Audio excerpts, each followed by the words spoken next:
Hello everyone and welcome back to our YouTube channel. तो आज के वीडियो में हम पढ़ने वाले हैं about the development of creative thinking, जो कि थिंकिंग चैप्टर का नेक्स्ट टॉपिक है। तो अब जो क्रिएटिव थिंकिंग है वो लिमिटेड नहीं होती कि कोई आर्टिस्ट है तो वही क्रिएटिवली थिंक कर पाएगा या कोई साइंटिस्ट है तो वही कर पाएगा। हम सब लोग क्रिएटिव थिंकिंग कर सकते हैं, right? It is not limited. Her individual के पास पोटेंशियल है कि हम किसी ना किसी चीज़ के बारे में क्रिएटिवली थिंक कर सके। अब जो लेवल ऑफ क्रिएटिविटी है वो एक डिफर कर सकती है, जैसे कि आप ज़्यादा क्रिएटिव हो सकते हो, मैं कम क्रिएटिव हो सकती हूँ, या कोई और आपसे ज़्यादा क्रिएटिव हो सकता है ना। तो जो लेवल है क्रिएटिविटी का वो अलग हो सकता है। अब जो हेरिडिटी के फैक्टर्स हैं वो किसको इन्फ्लुएंस करते हैं? हमारी क्रिएटिविटी को कुछ एक्सटेंट तक। हेरिडिटी क्या होता है? That is the genes, that is what you get from your parents, right? तो वो चीज अफेक्ट कर सकती है आपकी क्रिएटिव थिंकिंग को।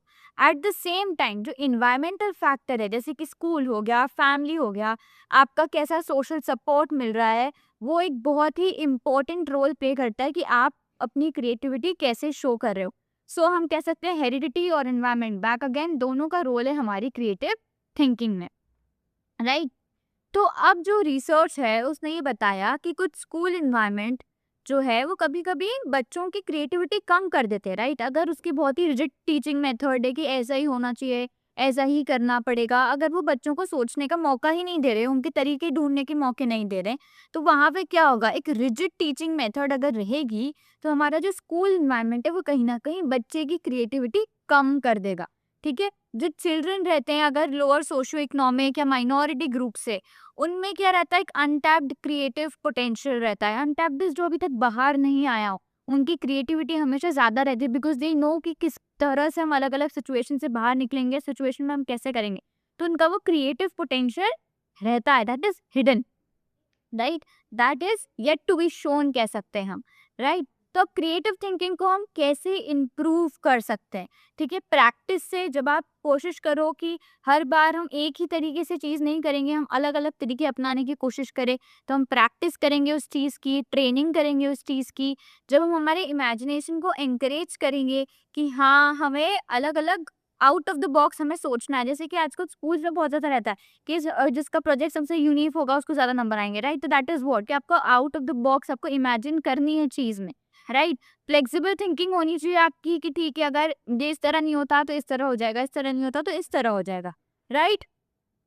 And developing creativity is important किस लिए? हमारी पर्सनल ग्रोथ के लिए, हमारी प्रॉब्लम सॉल्विंग के लिए।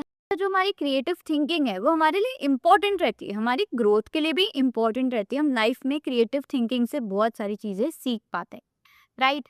अब क्या क्या बैरियर्स आ सकते हैं हमारी क्रिएटिव थिंकिंग के लिए कि कब हम क्रिएटिवली थिंक नहीं कर पाएंगे, क्या सिचुएशंस हो सकती है ना? तो अब क्रिएटिविटी को हमको डेवलप करना पड़ता है और ये इम्पोर्टेंट है कि हमको आइडेंटिफाई करें और ओवरकम करें उन फैक्टर को जो कि हमको ब्लॉक कर रहे हैं, राइट? कि हम क्रिएटिवली थिंक ना कर पाए। कोई भी चीज़ आपको रोक रही है, आपको पता होना चाहिए कि वो चीज़ क्या है, तभी जाके हम उस चीज़ को ओवरकम करेंगे, है ना? तो ये जो बैरियर है इनको 5 टाइप्स में डिवाइड किया गया है। तो सबसे पहला टाइप का बैरियर होता है हमारे habitual blocks, right? Habitual blocks कब होते हैं? जब पीपल अपनी रूटीन वे ऑफ थिंकिंग पे बहुत ज़्यादा डिपेंडेंट है कि यार ये आता है, ऐसे ही करना है, ऐसे ही करेंगे, कुछ ज़्यादा दिमाग लगाने की ज़रूरत नहीं है।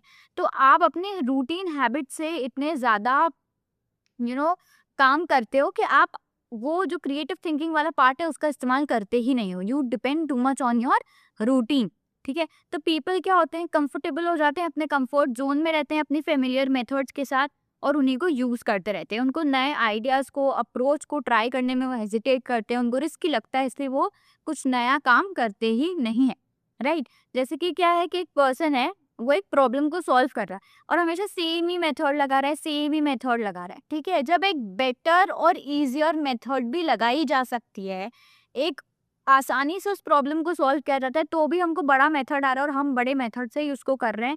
हमको छोटा मेथड सीखना ही नहीं है क्योंकि हमें बड़ा मेथड ऑलरेडी आता है।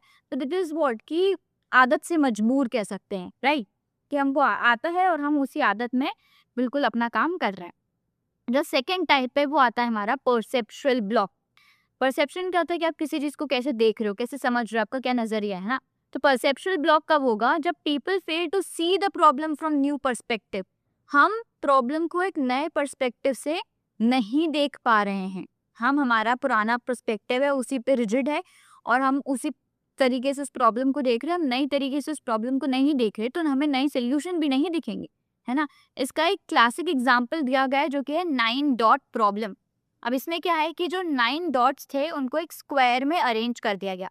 अब टास्क क्या था कि आपको सारे 9 डॉट को कनेक्ट करना है using 4 straight line without lifting the pen. ये एक्टिविटी आपने बहुत ज्यादा देखी होगी कि 9 डॉट्स अरेंज्ड है और आपको सारे डॉट्स को अरेंज, जो भी डॉट्स अरेंज है उस लाइन को आपको क्या करना है, कनेक्ट करना है 4 स्ट्रेट लाइंस को यूज करके, और आपको पेन लिफ्ट नहीं करना है, पेन आपकी कॉपी पे चिपका हुआ रहना चाहिए। तो बहुत सारे पीपल फेल हो जाते हैं इसमें, क्यों? क्योंकि उनको ये लगता है कि शायद इस स्क्वायर बाउंड्री के अंदर ही रहना चाहिए, ठीक है, क्योंकि हमने 9 डॉट्स एक स्क्वायर में अरेंज किए, तो उनको लगता है कि जस्ट बिकॉज ये ऐसा है और हम हमारा ऐसा परसेप्शन है कि ऐसा ही होना चाहिए, तो हम ये अज्यूम कर लेते हैं कि within a square boundary ही वो रहेंगे, इवन दो इंस्ट्रक्शन में तो ऐसे कुछ कहा ही नहीं है। हमने सिर्फ ये कहा है कि 4 स्ट्रेट लाइन का यूज करना है, पेन को लिफ्ट नहीं करना है, 9 डॉट्स को जोड़ने हैं।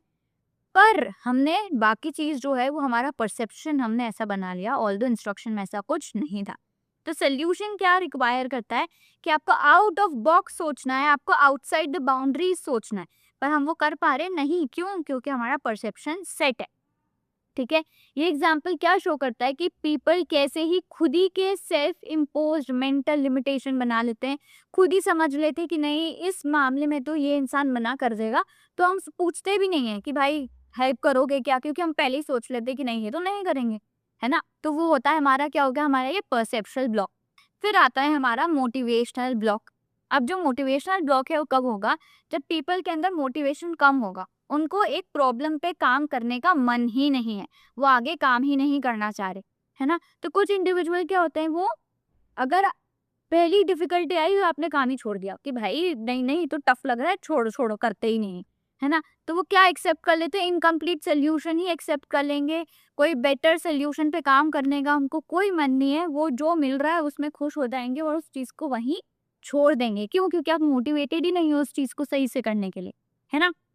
जैसे कि इसके एग्जाम्पल समझे, तो एक स्टूडेंट है, उसने प्रोजेक्ट पे काम करना ही बंद कर दिया, उसको डिफिकल्टीज आई कि ये चीज नहीं मिल रही, वो चीज नहीं मिल रही, या कुछ गलत लिखा गया, तो उसने प्रोजेक्ट ही छोड़ दिया। तो उसने एक नया अप्रोच लिया ही नहीं कि चलो इसको अब इस तरह से कर लेता हूँ तो शायद गलत नहीं हो, नहीं, उसने छोड़ दिया। तो ये क्या हो गया, आपका मोटिवेशनल ब्लॉक है, क्यों? आपने मोटिवेशन है ही नहीं, है ना। फिर आता है हमारा fourth, that is the emotional block. अब इमोशनल बैरियर्स क्यों आते हैं? हमारी नेगेटिव फीलिंग्स की वजह से, हमारे सेल्फ डाउट की वजह से हमको इमोशनल बैरियर आ सकते हैं। जैसे कि आपको डर लग रहा है कि फेल हो जाएंगे तो नया तरीका क्यों ही ट्राई करना, या आपको ऐसा लगता है कि कैसा लगेगा, हम बिल्कुल एकदम डिफरेंट लगेंगे, राइट।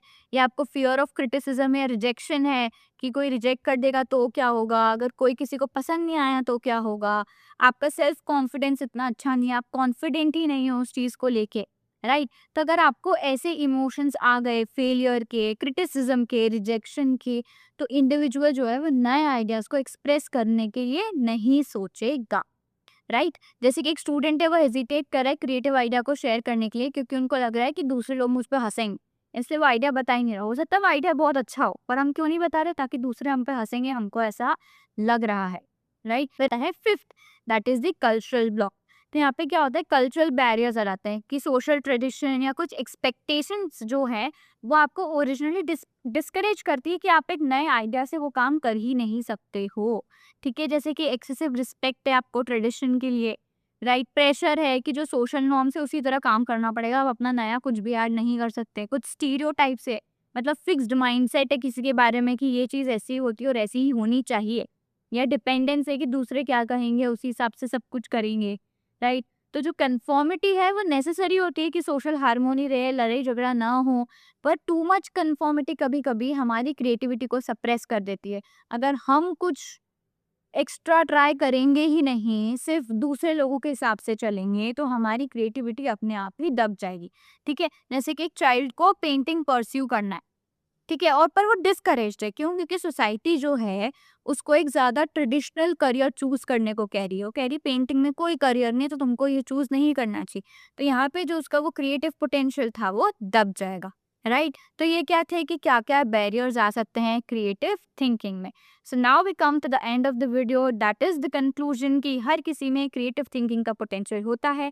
बहुत सारे बैरियर्स आते हैं, आपको उनको आइडेंटिफाई करना है, आपको उनको ओवरकम करना है, तभी जाके आप क्रिएटिव थिंकिंग प्रॉपरली कर पाओगे। Right. So this is it for today's video. अब जो भी आगे के टॉपिक्स है हम नेक्स्ट वीडियो में पढ़ेंगे। Until that time, if you like the video, please do like, share and subscribe.